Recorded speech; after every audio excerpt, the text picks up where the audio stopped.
안녕하세요. 저는 결혼한 지 6년 만에 이혼을 결정한 30대 여성입니다. 제 인생만큼은 이혼은 없을 거라 생각했는데, 역시 사람은 함부로 앞을 내다보면 안 되는가 봅니다. 정말 이혼까지는 하고 싶지 않았는데, 아무리 가족이더라도 서로 존중이 사라지면 관계를 유지하기 어렵다는 걸 이번 기회에 제대로 배웠네요. 제 사연이 청취자분들께도 하나의 깨달음이 되는 사연이길 바라면서 지금부터 저의 이야기를 들려드릴게요. 저랑 남편은 길에서 흔한 설문조사를 하면서 첫 만남을 가졌는데요. 남편이 제 앞을 가로막고 설문지를 건네길래 해줬거든요. 다 작성한 후 인사하고 가려는데 남편이 남자친구 있냐고 물어봐서 인연이 되었어요. 처음엔 거절하기 좀 그래서 받아줬는데 남편이 주는 관심이 나쁘지 않더라고요. 대화를 하면 할수록 잘 통해서 나중엔 누가 먼저랄 것도 없이 비등하게 서로를 좋아했습니다. 성격뿐만 아니라 가치관까지 잘 맞아서 결국 결혼도 약속하게 되었죠. 시부모님께 인사하러 가기 전에 남편이 먼저 시부모님에 대해 얘기를 해줬는데요. 시부는 삼겹살 가게를 운영 중이었고 시모는 보험 설계사라고 했어요. 그 얘기를 듣는데 저희 부모님과 나이대가 비슷하신데도 여전히 일을 손 놓지 않고 있는 시부모님이 대단하게 느껴지더라고요. 그러나 한편으로는 걱정도 되었습니다. 저희 친정은 엄마 아빠가 이혼을 한 상태였거든요. 아빠랑은 아예 연락이 안 되었고 엄마는 제가 주는 생활비로만 지내고 계셔서 혹시라도 남편 집안에서 우리 집안 때문에 결혼을 반대할까봐 불안했어요. 그래서 남편에게 미리 저희 집안에 대해 얘기를 해줬습니다. 아빠가 질이 좀 안 좋은 사람이었다고, 엄마랑 이혼을 한 결정적인 이유가 도박 때문이었다고요. 그리고 아빠 빚 때문에 파산하게 된 우리 집을 저랑 엄마랑 아등바등 살면서 가세를 일으켰다는 것도 말했어요. 걱정 마. 우리 부모님 오히려 거저 먹으면서 자란 젊은이들을 더 싫어해. 온실 속 화초처럼 자란 사람들은 인정머리가 잘못되었다면서 젊을 때부터 이것저것 부딪혀보고 산 사람들은 생활에 임하는 태도가 다르다는데 그건 나도 좀 인정하는 부분이야. 남편은 그런 것에 전혀 개의치 않는 사람이었습니다. 제 형편을 알고도 저라는 사람 자체를 좋아해줬어요. 남편 말로는 내가 너무 걱정하는 것 같아서 시부모님한테 미리 언지를 했었대요. 근데 시부모님도 저희 집안 사정 알면서 오케이 했다더라고요. 남편 덕분에 한결 편한 마음으로 시부모님을 뵀는데 시부모님은 정말 저에 대해 무례한 질문 하나 없으셨고 오히려 저에게 좋은 걸 먹이고 싶어서 후하게 대접을 해주셨습니다. 그래서 저는 사실 이 결혼에 별 문제 없을 줄 알고 직진만 했어요. 분가로 신혼을 시작했고 혼수랑 예단은 남편과 상의해서 서로 안 하는 걸로 합의를 보았죠. 저희들의 결정을 시부모님께서도 좋아해 주셔서 다행이었어요. 저랑 남편은 맞벌이를 하면서 차곡차곡 돈을 모았고 신혼살림을 하나씩 구입하는 재미로 잘 살았습니다. 그렇게 평소와 같은 어느 날 시댁에 밥을 먹으러 갔다가 알게 된 사실이었는데요. 시부 가게에서 일하는 아르바이트생이 가게에 돈을 들고 튄 사건이 발생했다는 거예요. 그 도둑은 대학생 신분이라 하대요. 사실 CCTV로 충분히 그 도둑놈을 잡을 수 있었지만 시부가 오죽 상황이 어려웠으면 돈을 훔쳤겠나 싶어서 그냥 내버려뒀다고 하더라고요. 그날은 도둑놈이었지만 그동안은 가게 일을 착실하게 해낸 착한 아르바이트생이라고 하면서요. 그 총각이 아무리 착하면 뭐해요? 결국 남한테 피해를 준 건 틀림없는 사실인데 자기 형편 어렵다고 남의 돈 막 훔쳐가면 되나? 자기가 돈 벌어먹기 힘든 줄 알면 남의 집 사정도 마찬가지로 어려울 수 있다는 걸 알아야지. 걔는 뭐 돈 들고 튀면서 마음이 좋았겠어? 그런 건 아무런 상관이 없는데 다만 앞으로 일이 걱정이네. 일손이 하나 모자라서 말이야. 다른 아르바이트생 구하자니 오늘 같은 사고가 안 날 거란 보장도 없고 걱정이야. 그 소리를 듣고 저는 시부의 인품에 감탄을 했습니다. 저 같으면 당장 신고해서 혼쭐을 내줬을 것 같거든요. 여기까지 저는 분명 시부를 좋게 봤어요. 그 일로 인해 시부가 아르바이트생 구하기 힘들다고 고민을 하시길래 저 또한 시부의 걱정을 함께하며 요즘 세상 각박한 걸 대신 욕해드렸죠. 근데 그 상황에 갑자기 시모가 제게 황당한 제안을 하더라고요. 그 때문에 저는 더 이상 시부를 걱정해주지 못했고 오히려 시부모님을 향해 의심을 품었습니다. 내가 한 가지 괜찮은 방법이 있는데 세아가 그러지 말고 네가 일 그만두고 시애비 가게에서 일하는 거 어떠니?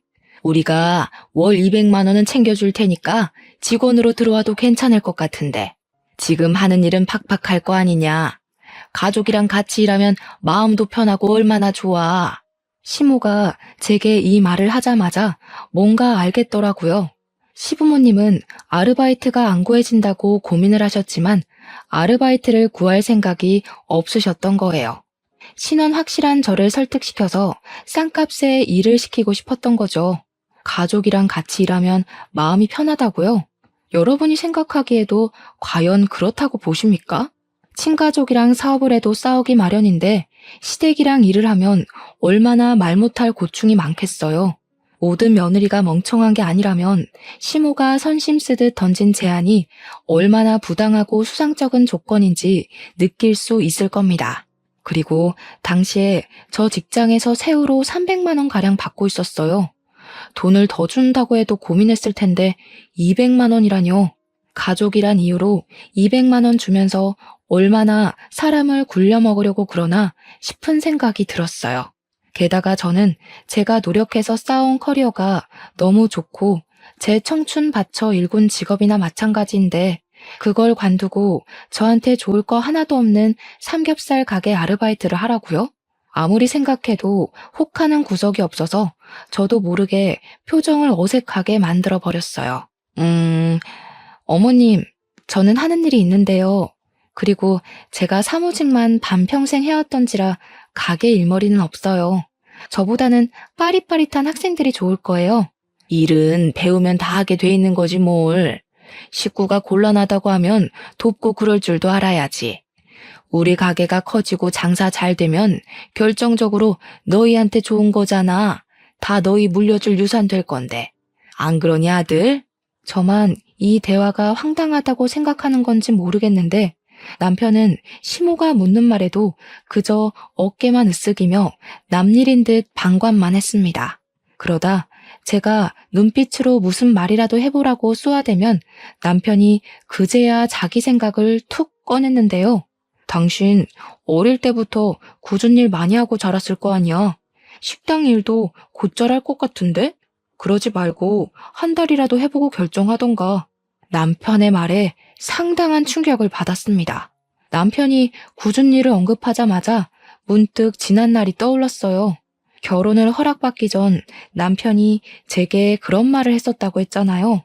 온실 속 화초처럼 자란 젊은이들은 자기도 그렇고 시부모님이 별로 안 좋아한다고 말이죠. 그 말이 설마 시부 가게 일 도울 며느리를 찾기 위해 떠봤던 건가 싶더라고요. 그날 처음으로 남편한테 배신을 느꼈어요. 순간 그 식사 자리가 호랑이 굴처럼 위협적으로 느껴졌습니다.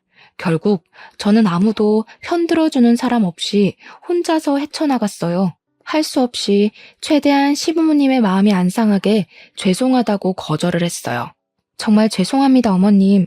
아버님 가게 힘드신 거 이해하겠는데 제 일을 그만두고 그곳에 갈 수는 없어요. 저한테는 제 직업이 굉장히 소중한 거거든요. 앞으로 승진도 앞두고 있고 월급도 계속 오를 거라서요. 그리고 제 나이에 200만 원 받으면서 아르바이트만 하고 있으면 주변 사람들도 이 집 며느리 볼품 없다고 욕할걸요? 어머, 참나. 낱말하는 걸 뭘 그리 신경 쓰니? 200만 원만 준다고 해서 그러는 거냐? 그럼 220만 원은 어떠니? 직장 다니는 거랑 똑같이 받을 거면 우리가 가족한테 왜 도와달라 하겠어? 싸게 일 시킬 수 있는 학생들 쓰지. 그럼 그렇게 하세요. 어머님 말씀하시는 거 들어보니까 저를 가족이라는 이유만으로 싸게 일 시키고 싶은 것 같은데 제가 잘 나가는 직장 내려놓고 그 조건을 받아들일 리가 없죠. 대화를 하다 보니 내몰렸다는 생각을 해서 그런가 저도 모르게 시모의 말을 좀 냉철하게 받아쳤다는 걸 알았어요. 그걸 알아챘을 때는 이미 시모가 제 태도에 화가 난 상태였죠.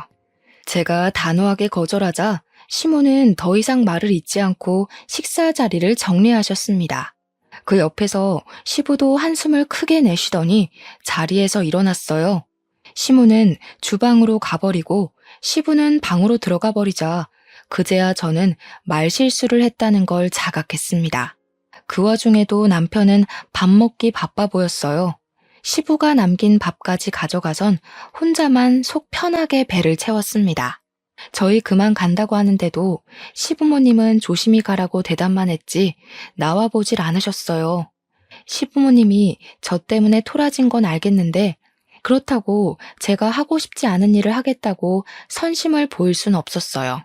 제 모든 걸 포기하고 고기 불판 닦는 일을 하는 건 너무 손해가 크잖아요.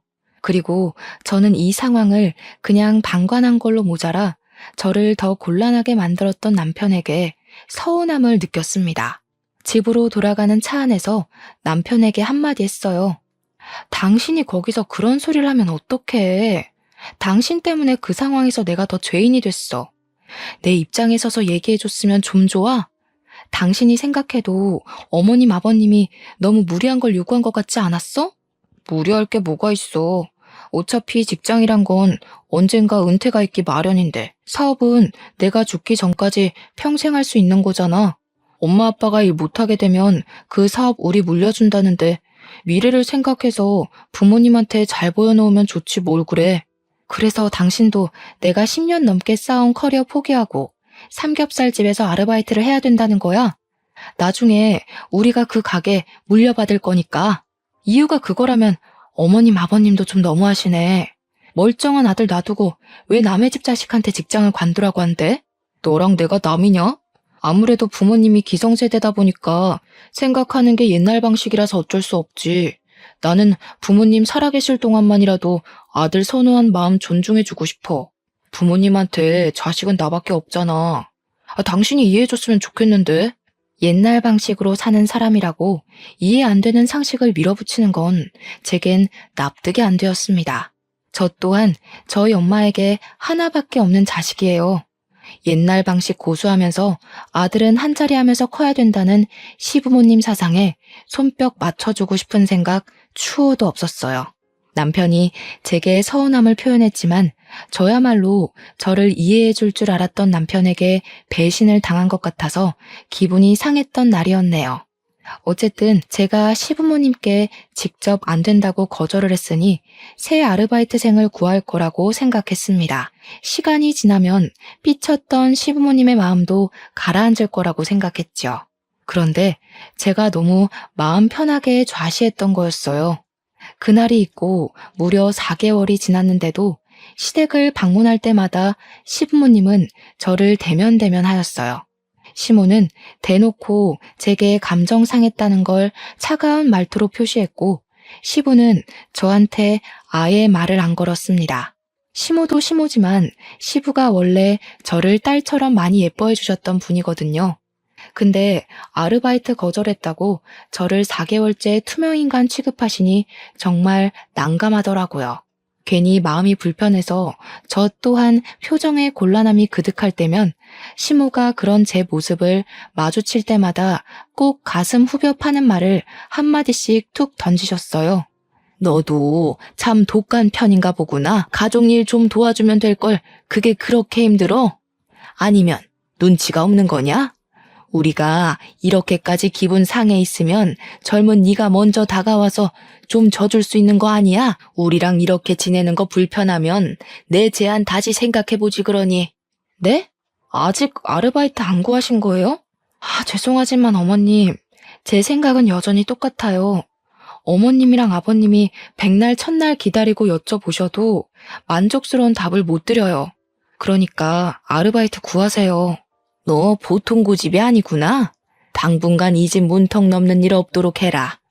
아무래도 내가 한동안은 네 꼴 보기 싫을 것 같다. 그래도 시부모님 기분 풀어주고자 일주일에 한 번은 시댁을 찾아왔었는데 그게 오히려 시부모님께 반감을 샀던 것 같았어요.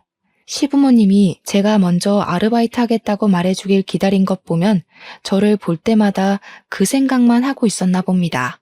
시간이 갈수록 시부모님이 주는 압박과 눈치는 점점 더 심해져서 저 결국 시모 말대로 시댁 가는 발걸음을 줄이게 되었고 어느 순간 저도 모르게 발길을 뚝 끊게 되었어요. 시댁과 화해를 하고 싶지만 당장은 제 얼굴을 보여주는 것이 그분들께 스트레스일 것 같아서 저도 조심했습니다. 그러나 아무리 사이가 안 좋더라도 시댁 행사는 가야 하잖아요. 제가 명색의 며느리인데 시부모님이 꼴 보기 싫다 했다고 시부모님 생신까지 안 챙기면 얼마나 눈치 없는 며느리가 되겠습니까? 시부 생신이라서 마침 시부가 좋아할 만한 선물 사주며 기분을 풀어주면 좋겠다고 생각했습니다. 그래서 저 정말 회사 반차까지 내면서 백화점에 가 신중하게 시부의 선물을 골랐어요. 남편이 뭐하러 그렇게까지 하냐고 그냥 용돈 주면 된다고 하길래 그건 뭔가 성의가 없는 것 같아서 꼭 선물을 해드리고 싶었어요. 그렇게 긴장되는 마음으로 오랜만에 시댁을 방문했습니다. 시부모님은 생신날이라 그런지 평소보다는 말투가 부드러웠어요. 여전히 제 눈은 잘 안 마주쳤지만 저더러 왜 왔냐고 타박하지도 않았고 시모 일을 도와줘도 시모가 제게 나무라는 일도 없었습니다. 그러나 문제는 식사 자리에 앉고부터 시작이 되었어요. 시부모님은 식사 자리 앞에서 어김없이 아르바이트생 구하기 어렵다는 얘기를 또 했습니다. 아, 이러다 진짜 장사 접어야 되는 건 아닌가 몰라. 요즘 젊은 사람들은 도대체 어떻게 믿고 써야 되는 거냐? 하도 금방금방 관둬서 사람 구하는 것도 힘들어 죽겠다. 계속 이러면 나도 짜증나서 더는 못해 먹어. 그래도 20년을 넘게 해왔는데 사람 안 구해진다고 그만두면 씁니까? 우리가 아들을 몇 명 더 낳을 걸 그랬나 봐요. 그럼 전업주부 하는 며느리 들이면 딱 좋았을 텐데. 시부모님이 저를 언급한 건 아니었지만 누가 들어도 저를 공략하는 대화였기에 눈치가 안 보일 수 없었어요. 저한테 자꾸 거절당하는 시부모님 마음 안 좋을 거 압니다. 그렇지만 계속 거절해야 하는 제 마음 또한 시부모님 못지않게 불편하단 말이죠. 너무 가시방석이었던지라 저는 대화 주제를 돌리고 싶었어요. 그래서 시부에게 제가 사온 선물을 건넸습니다. 시부가 장사한다고 좋은 신발 하나 못 사시는 것 같길래 다른 약속 갈 때 신으라고 구두 한 켤레를 해줬어요. 나름 브랜드 있는 고가의 상품이었죠. 일단 아무리 시부가 제 선물에 마음이 풀린다고 하더라도 활짝 웃는 반응까진 기대 안 했어요. 그냥 저한테 고맙다거나 제 눈을 마주해주면서 따뜻한 말 한마디 해주시는 거면 충분했습니다. 적어도 선물을 받았으니 그런 작은 반응 정도는 올 거라고 생각했어요. 하지만 시부는 제 선물을 받아가고도 열어보지 않고서 그냥 곁에 내려두기만 하더군요. 그러면서 하시는 말씀은 저의 부풀었던 마음에 찬물을 제대로 끼얹어 주었습니다. 요즘 누가 선물을 사니? 그냥 용돈으로 주는 센스가 있어야지. 우리 아들한테 말 안 들었냐? 우리 아들은 매번 돈으로 주는데. 내가 얘기했지. 근데 와이프가 아빠한테 정성 보이고 싶다고 회사까지 빼고 백화점 가서 준비한 거야. 구두 꽤 비싸던데? 엄청 신경 써서 산 거니까 말이라도 고맙다고 해줘. 쓸데없는 곳에 정성 보일 시간에 시가 집안이 어떻게 돌아가고 있는지 상황 파악부터 해보면 좀 좋냐. 누가 선물 바랬어? 장사하기 바빠 죽겠는데 구두는 무슨 구두? 누구 장사 말아먹으라고. 고사 지낼 일 있나? 내가 이거 신고 놀러 갈 정도로 여유가 있었으면 아르바이트 때문에 골머리 앓고 있겠니? 시부는 아무래도 아르바이트 문제 때문에 저한테 단단히 화가 난 듯 했어요. 제가 시부의 일을 나서서 도와주겠다 하지 않는 이상 이건 풀릴 문제가 아닌 것 같았습니다. 그래도 신경 써서 시부모님의 마음을 풀어주고자 진심을 많이 기울였는데 시부한테 매정한 말을 들으니 정말로 속상하더라고요. 결국 저는 그날 먹은 음식을 제대로 체해버렸습니다. 집에 가서 화장실에서 하루 종일 토를 했는데 역류해서 눈물이 났다기보단 좀 서러워서 눈물이 났어요. 생각할수록 시부모님께 화가 나기까지 했습니다. 고작 아르바이트 하나 거절했다고 저는 한순간에 시댁에서 천하의 못된 며느리가 되어버렸어요. 이럴 수가 있는 일인가요? 그렇다고 제가 생각을 바꿀 것도 아니고 시부모님도 저를 배려해 줄 생각이 없고 어쩔 수 없이 저랑 시댁의 사이는 계속해서 멀어져 갔어요. 그때쯤엔 저도 시댁을 포기해버렸습니다. 그런 와중에 저희 엄마가 가벼운 수술을 받는 바람에 시댁 걱정은 제 머릿속에서 완전히 묻혔어요. 엄마가 어느 날 전화가 와서는 가슴이 아파서 병원 검사를 받고 간단한 수술을 하게 되었다고 급전 100만 원가량만 해달라고 하더라고요. 저는 망설이지 않고 바로 제 돈 100만 원을 내줬어요. 당연히 우리 엄마니까요. 저랑 남편은 각자 월급을 각자가 관리해서 어디에 쓰던 자유였거든요. 필요한 물건 있으면 그때그때 반씩 돈 맞춰서 구매를 했고요. 그래서 엄마 수술비로 100만 원 나갔다는 말은 굳이 남편한테 안 해도 되었는데 그냥 제가 말했습니다. 식구가 아파서 수술을 하는 건 서로 알고 있으면 괜찮을 것 같아서였죠. 남편도 저희 엄마 걱정해주면서 혹시 돈 더 필요하면 보태줄 테니까 말하라고 하더군요. 그러면서 병원에 입원해 있는 저희 엄마한테 따로 전화를 해 안부를 물어주었습니다. 여기까지는 괜찮았죠. 그런데 남편이 우리 엄마 아픈 걸 시모한테 말했나 보더라고요. 그때가 시부 생신 보내고 시댁을 안 찾아간 지 2개월은 되었을 때였어요.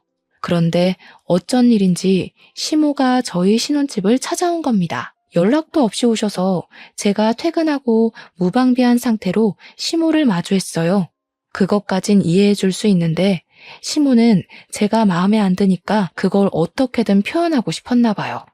우리 엄마까지 안 좋게 보기 시작하더라고요. 우리가 어떻게 살고 있나 궁금해서 방문했다고 하는데 사실 시모가 찾아온 진짜 목적은 저에게 있는 것 같았습니다. 왜냐면 시모가 작정하고 제 속을 뒤집어 놓고자 우리 엄마 아픈 걸 언급했거든요. 그것도 아주 가볍게 말이죠. 수중에 100만 원도 없어서 딸한테 손을 벌리냐? 보니까 사돈이 딱 지 자식 발목 잡을 사람이네. 그 나이까지 돈도 안 벌고 뭐 했대? 아, 바깥 사돈이랑 안 좋게 이혼했다고 했지? 도박이랬니? 이래서 여자도 돈을 벌어야 된다는 거야. 기생충처럼 남편한테만 의지할 게 아니라. 저 그 소리 듣고 얼마나 놀랐는지 모릅니다. 어떻게 자식이 듣는 앞에서 부모를 기생충이라 표현할 수가 있나요? 시모가 여태 말을 빙빙 돌려서 사람 피말리며 차갑게 말한 적은 있어도 대놓고 사람 기분 나쁘라고 하는 말은 처음이었어요. 어떻게 사람이 저런 저렴한 멘트를 입에 담을 수가 있는 건지 어이가 없어서 저도 모르게 시모를 노려보았습니다. 그러자 시모가 제 표정을 딱 알아채고는 지금 째려보는 거냐고 콧방귀를 뀌더라고요. 내가 뭐 틀린 말했니? 사돈하는 짓이 오죽 답답했으면 이러겠어? 너 생각을 해봐라. 다른 집 보험사들은 사돈 댁에서 보험 다 들어주고 한다는데 나는 사돈이 땡전 한 푼 없는 사상위 계층이라 도움도 못 받고 서럽지 않겠어? 그럼 이 정도 말은 할 수 있는 거지. 그런데 어딜 눈을 부라려? 어머님, 그만하세요. 자꾸 저희 엄마에 대해 함부로 말씀하시면 저도 어머님에 대해 함부로 얘기할 거예요. 제가 지금 얼마나 참고 있는지 안 보이세요? 뭐야? 그래서 나 협박하는 거냐? 네가 나한테 함부로 말하면 뭐 내가 쫄 것 같니? 내가 살아온 세월만 60년이 넘는다. 고작 내 나이 반밖에 안 살아본 네가 하늘같이 높은 어른을 협박한다고 그게 먹힐 것 같니? 하긴 어머님 말발이 하도 현란하고 뻔뻔해서 말로는 못 이기겠네요. 근데 다 늙은 몸뚱어리보다는 제 몸이 훨씬 뛰어날 거잖아요. 저도 어머님처럼 무례한 사람한테 말로만 덤빌 생각 없어요. 저는 시모가 앉아있는 가죽 소파로 가 가죽 쿠션을 들고 시모의 가슴팍을 빠르게 후려쳤습니다. 그러자 무방비한 상태로 강하게 맞은 시모가 가슴을 부여잡고 허리를 굽히면서 억소리를 내었어요. 너 제정신이야? 고집만 센 게 아니라 손찌검까지 하는 년이었니? 아무리 개념이 없어도 그렇지 어디서 건방지게 어른을 때려? 안 아프잖아요. 한 수천 대는 더 맞으셔야 어머님 말 때문에 상처받은 제 기분 아실 것 같은데요. 저희 엄마 깔본 것도 반성하실 것 같고요. 얼굴 맞기 싫으면 손 치우시죠. 이것이 뭘 잘못 처먹었나? 너 이거 내 아들한테 다 말할 거야. 절대 그냥 안 넘어갈라니까 당장 이혼 도장 준비해놔라. 네, 준비할게요. 그럼 이제 제 어머님도 아니시니까 우리 엄마 모욕한 아줌마 취급해도 되는 거죠? 전 생판 남한테는 자비가 없는 사람이라서요. 저는 그대로 가죽 쿠션을 시모 얼굴로 날렸습니다. 시모의 가슴팍을 후려쳤을 때보다 훨씬 감정을 담았고 센 힘으로 휘둘렀어요. 그러자 시모가 코를 부여잡더니 아까보다 더 고통스러운 소리를 빽 지르더군요. 한 대로 아쉬워서 제가 한 번 더 쿠션을 치켜들었더니 시모가 저를 밀치고 불이 나게 지을 박차고 나가버렸습니다. 그리고 저는 일이 커질 대로 커졌다는 걸 알았죠. 시모에게 당당히 이혼을 선언했으니 말 그대로 이혼을 해야 했습니다. 당연히 이 사실을 알았을 남편은 시모의 말만 들었을 테니 시모 편에 서서 제게 항의할 거라 예상을 했어요. 역시나 예상 적중이더군요.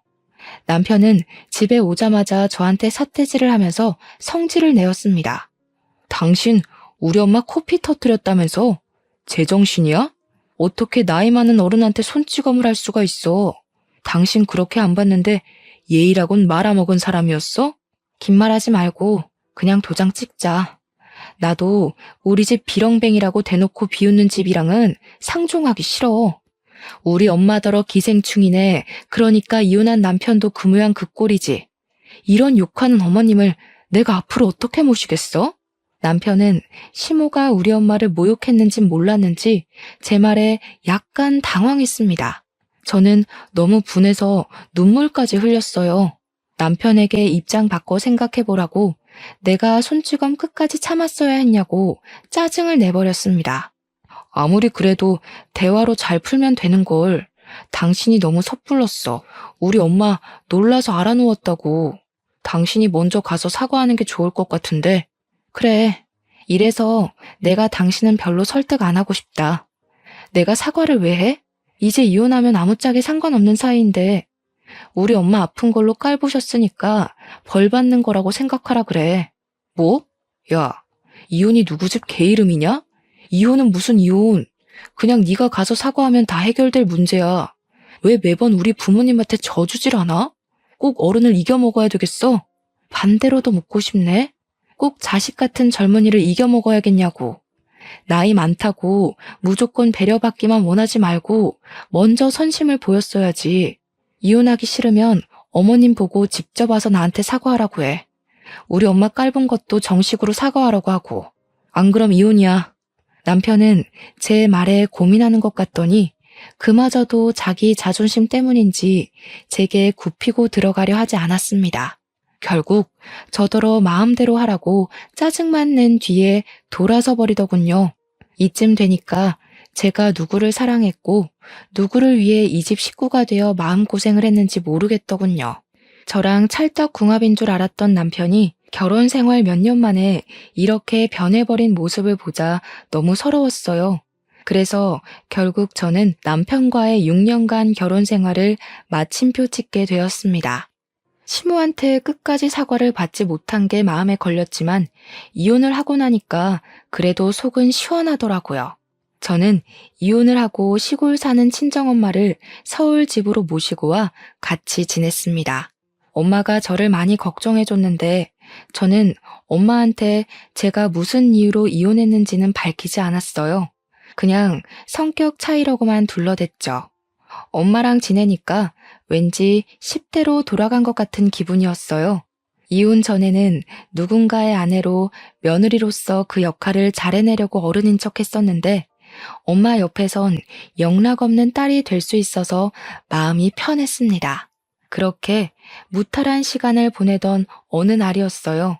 갑자기 제 앞으로 사망보험금이 떨어진 겁니다.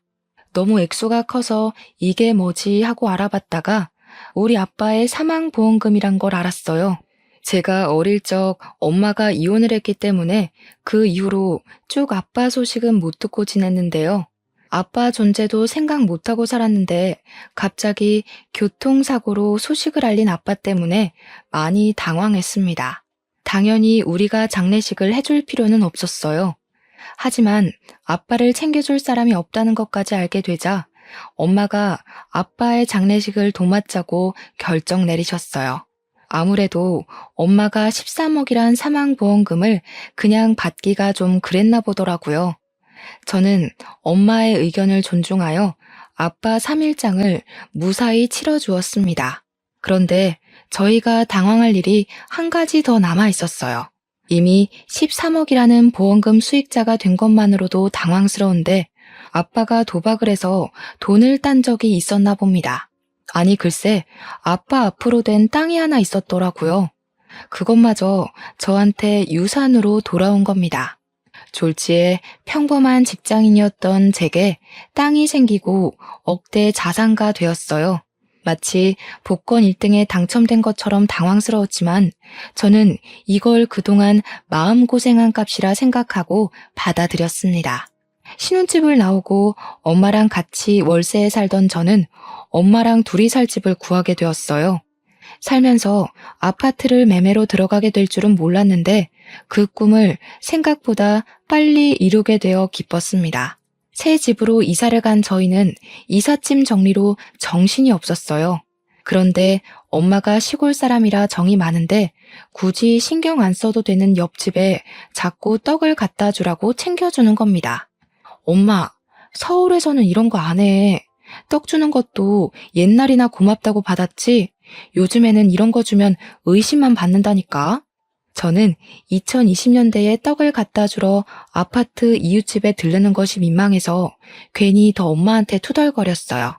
그러니 엄마가 세상 팍팍해진다고 덩달아 팍팍해지지 말라고 타박하더라고요. 저는 할 수 없이 떡을 들고 옆집 가서 초인종을 눌렀습니다. 그러자 웬 총각이 한 분 나왔는데요. 출근하는 길인지 가방을 챙겨 들고 있는 모습이었어요. 어리둥절해하는 총각에게 저는 쓸데없는 말 안 하고 바로 떡을 전해주었습니다. 혹시라도 안 좋은 기색을 보이면 어쩌나 걱정했는데 다행히도 총각이 엄청 고마워하더라고요.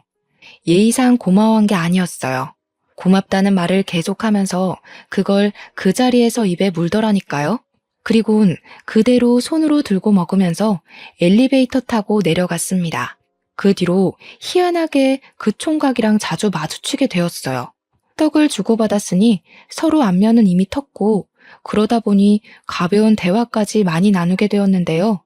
신기하게도 그게 인연이 되어서 연락처를 주고받았지 뭡니까.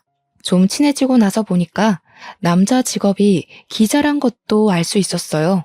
그래서 밤낮 구분 없이 특종만 있으면 날아다닌다고 끼니를 잘 못 챙겨 먹더라고요.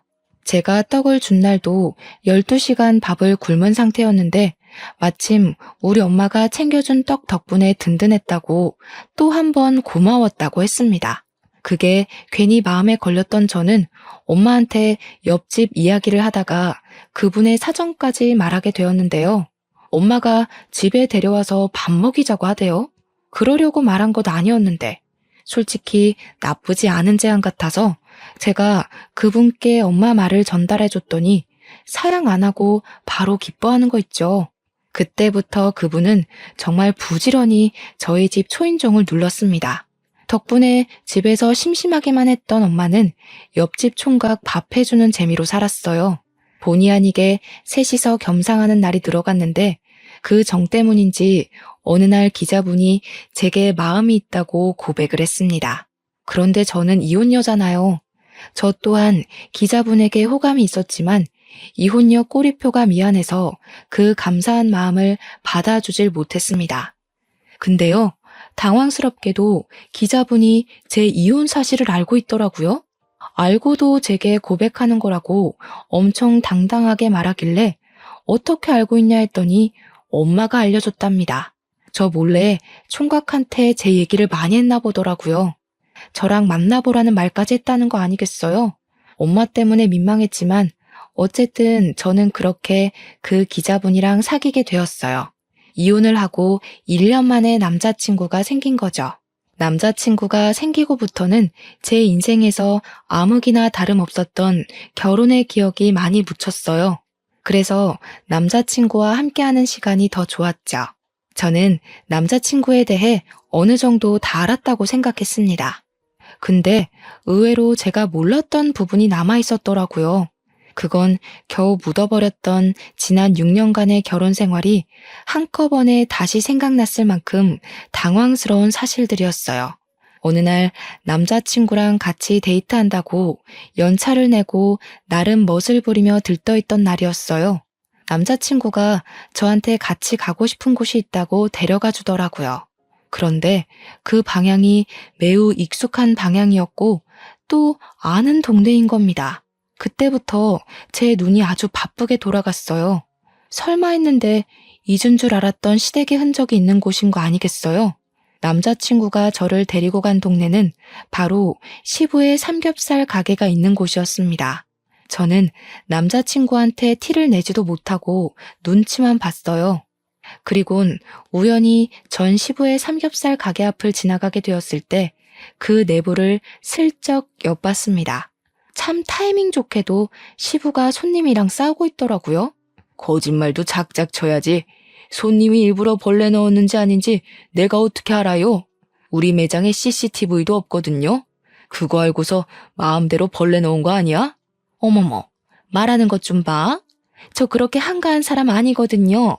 사장이시면 빨리 환불이나 해달라고요. 환불 못 해줘요. 기분 나쁘면 인터넷에 올리든가 말든가. 분명 우리가 갖다 줄 땐 벌레 없었다고요. 나는 모르는 일입니다. 손님이랑 싸우고 있는 시부를 보면서 예나 지금이나 성질머리 참 여전하다는 생각을 했어요. 괜히 쳐다보다가 엮이고 싶지 않아서 남자친구를 일부러 덧끌며 다른 길로 가려고 했습니다. 그러나 마찬가지로 시부의 행실을 발견한 남자친구가 특종거리 같다면서 가게 입구 옆으로 몰래 숨어서 촬영하기 시작하더라고요. 너무 놀라서 남자친구한테 그러지 말라고 저지시켰지만 이미 늦어버린 후였어요. 시부가 아닌 시모한테 들키고 만 거죠.